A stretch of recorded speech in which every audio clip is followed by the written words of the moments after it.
Hi everyone, welcome to or back to my channel. I'm so excited to share something brand new with you today, the 72 colored pencils from Ohuhu.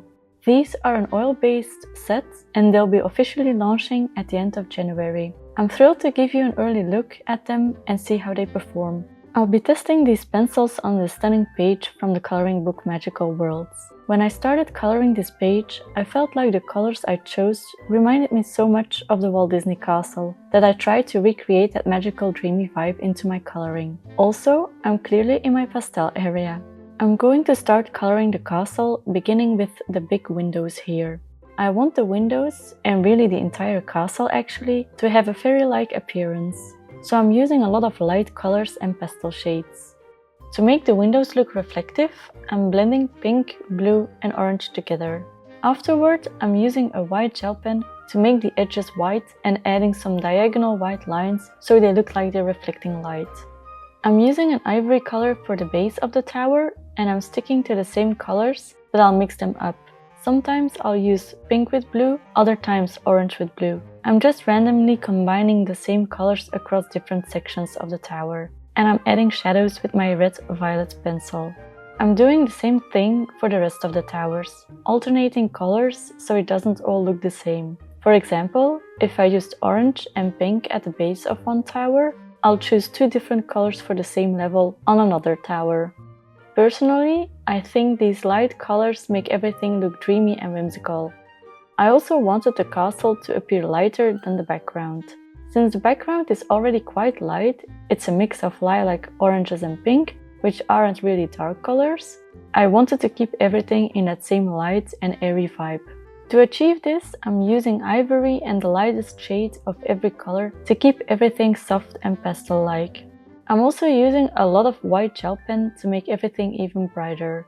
I really like softening or masking the black lines on the right side so that everything looks more delicate. The firmer core of these pencils make it easy to control the details, especially in those tiny areas around the tower and windows.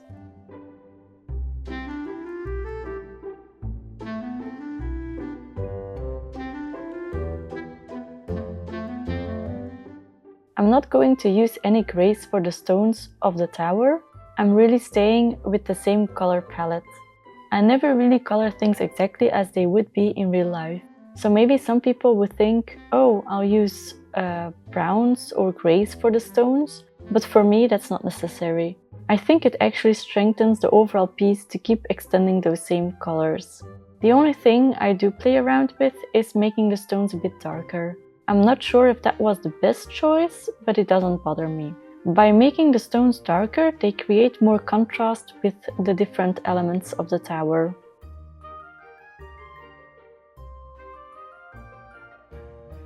I also try not to use the same color gradient everywhere. So for the roof tiles, I use orange as my main color and blue as a highlight. And then I blend in some pink for more interest. I mainly use red-violet to create shadows. So I use the same colors, but by using one color more heavily in certain places, it looks slightly different. What I also do is use a black fine liner to create more shadows. That's because I want some areas to be darker, but I don't want to use darker colors that would make the whole piece too dark. I really want to maintain that whimsical vibe. So I think and hope it's a good idea to use a black fine liner to add short, small lines in certain spots. So I just add short diagonal lines to make areas look visually darker without overpowering them. A little bit like cross-hatching. And then I'm basically going to color all the other towers the same way moving forward. Let's talk about my initial impressions of these colored pencils. First off, these are oil-based pencils, which means they're firmer than wax-based pencils. This firmness can be a plus for detailed work, but I did notice that the color payoff isn't as strong as I expected. On certain papers, the colors appear quite light. However, this might also be partly my fault, as I intentionally chose lighter shades for this piece to achieve that pastel, whimsical vibe I was going for. So if you're working with the darker tones, it might be okay. Now, I do have to mention the smell. When I first opened the box, the odor was quite strong, honestly a little overwhelming. but I left the box open for a few days and the smell has completely faded. So if you're sensitive to odors, I recommend airing them out before use. On a more positive note, these pencils do layer beautifully. The layering allows for smooth transitions between colors, and the pencils don't feel scratchy on this paper. I think the color selection for this 72 color set is lovely. While working on this piece, I didn't feel like I was missing any colors, so that's nice.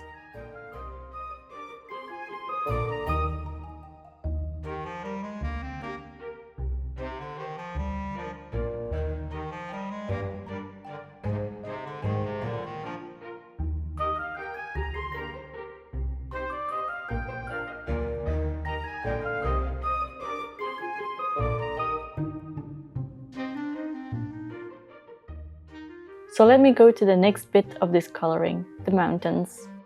For the snow on the mountains, I'm using the same colors again, but with a different type of gradient.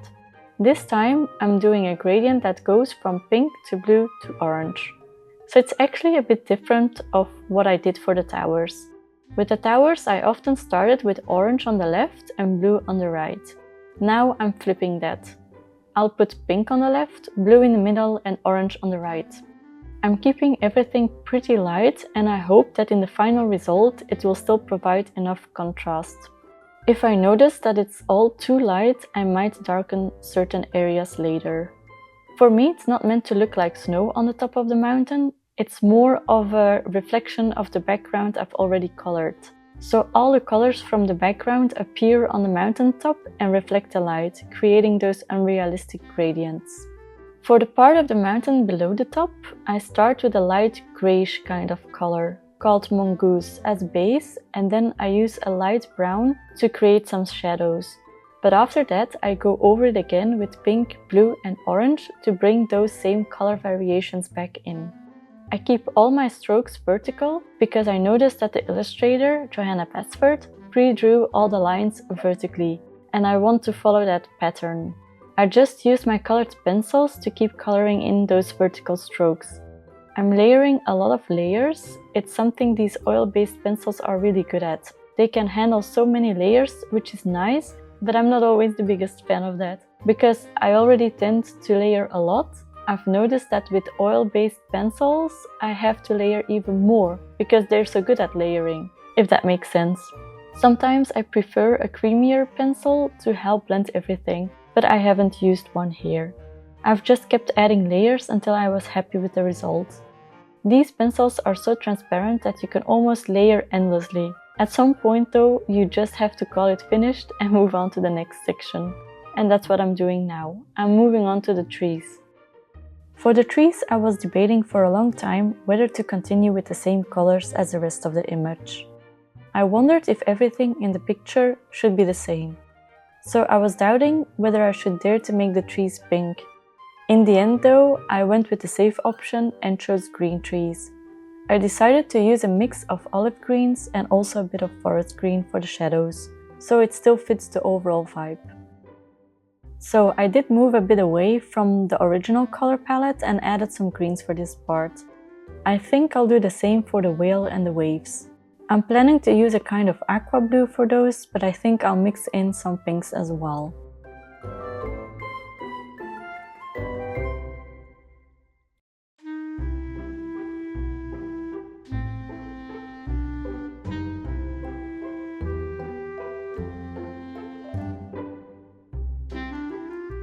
Now for the background, I know a lot of you will probably ask how I did it, and honestly, I just layered for days. I was going for a soft, dreamy sunset effect. I'll make sure to list all the colors I used for this in the description box below.